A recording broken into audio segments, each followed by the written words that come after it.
Hi, here's Buddy. Here's B. Buddy's a retired ranch horse, working on his lameness, trying to get him into his new trailer that he hates. So he's been out at pasture, so with grooming for him, as well as I guess you would consider his show grooming. Today I'm just going to cover the basics of what I do with him. I used this. It's got a double head on it. Some people call it curry, some people call it blade comb. I call it a blade comb because I call something else a curry comb. And you can see I've been using it on him. He is shedding like crazy. The temperatures have been everywhere from 30 to 80. I like this because it's got enough blade on it to get rid of the dirt and pull the hair. But he's a flea bit Appaloosa, 20 years old, and with him, he is used to kind of aggressive cleaning because he stays as a dirty boy. So I'm going to continue this all over his body, getting off the big hunks of dirt. He got bit a couple days ago, so I've treated that. He's super fuzzy on the belly. He's a roller. Here, they don't pick up the hair or anything. I'm out by my trailer, so there's not even a place to sweep it. If I were in a barn that had any rules, I would sweep. The next thing I do is I call this a curry. So I take this and I do big aggressive circles on him with the grain of his hair, the way his hair runs. And I really like to get into his hocks because that's where he's got some lameness issues on the other side. And you can see fur is flying, hair's going everywhere. So this is really effective for him in this time of the year to getting him slicked off and getting him down to his coat that we all love and like. I use a shedding blade. It's more effective. This is my small one. I have a big one, but I really like it because you can get into the contours of their body with it, and it's just a little addition to what the video was that I watched with the grooming. And you can see it really pulls off some hair. The next thing I like to do is I like to take this bumpy guy and just kind of massage over him. And again, I do this over his whole body. And it's kind of a bigger curry. And it's really relaxing. And it's good for him because he needs the body work. And again, I just rotate on big circles. I put a lot of pressure on it because I want those little bumps to kind of sink in. I have a stiff bristle. I don't use a soft bristle. With him, it's just no reason. So nice long strokes with this. Pulling it off. He's got a lot of dirt up at his head. I'm going to be changing his fly mask out. So again, I kind of use the same method of how she was doing, really like putting some pressure behind it. Instead of like little soft strokes, I really put pressure behind it. And I think that increases his circulation. I have a glove that I use. I had two, but my friend has the other one in her car. And this is really nice for him because then I can go down on his legs and his bony prominences and kind of really work the dirt and the mud out of him because he stays out in a pasture.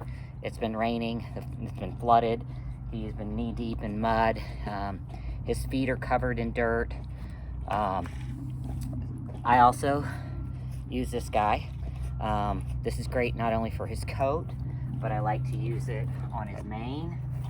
And I kind of work with him in this order and cleaning his tail out. From the ranch I got him from, he had diarrhea, so instead of cleaning his tail out, they just cut it out. So he's got big gaps in his tail. I have like 4 different kinds of hoof picks. I really don't have a preference. This guy, you'd think it would be more effective to clean the dirt off his feet, but it is not.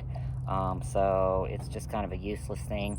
This thing's a little more stabby than I like, kind of sharp. This is actually my favorite. And it's just a hook loop. With Buddy, he has cancer in his left eye. He's blind in his right, so he's got super runny eyes. So when I pull his fly screen off, I always wash his eyes with some saline. I'll be going over in the next video, in addition to what I would do if he did any kind of show prep. I massage him with this. It's a really great device. It's developed on humans. I work him over with this before I do kinesiology taping on him. I put some triple antibiotic, and I had sealed this off with just some Jensen Violent because it's been so rainy and cold. It has a sealant. This is a coat sheen. I'll do that in my show prep. This is fly spray. It's fly season in Colorado. I always mix it and put it in a red cap bottle. This is the fly screen he'll be changing to, and I do this not only to protect him from flies getting in his mucous membranes, but I also like to use it because he has a cancer eye, and he's got a pink eye on his left side. So I'm gonna cut this off, or actually I'm gonna see if I can just lower it some so I can show you doing the portion on his feet. So here we go. These are Buddy's feet. He's lame in the front area. He has strange conformation. He's pigeon-toed, and he is super dirty. That's not going to get cleaned today because he's going right back in the mud, but I will lift his foot and show you his foot. You can hear Buddy munching away. He's got his head in his trailer, so he's super happy not to actually be in the trailer. You can see his feet here on this foot. I'm just going to reach down on him, lift it up, and start picking it out. I like to have it to where I can see his frog. I get all up into the crevices, the seed of corn. I look at his bulbs. I look at everything to make sure that he is not starting to get a yeast infection in his feet because they've been in wet. He has really funky looking feet, so pull this around.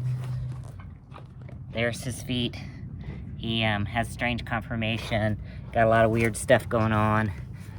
He's got a hocked out in the back where he had a fracture of his fetlock as a baby. He's pigeon-toed. So I'm going to have to do some heavy-duty cleaning to get that mud off his feet, which is going to require a bucket and some water and get him all cleaned up.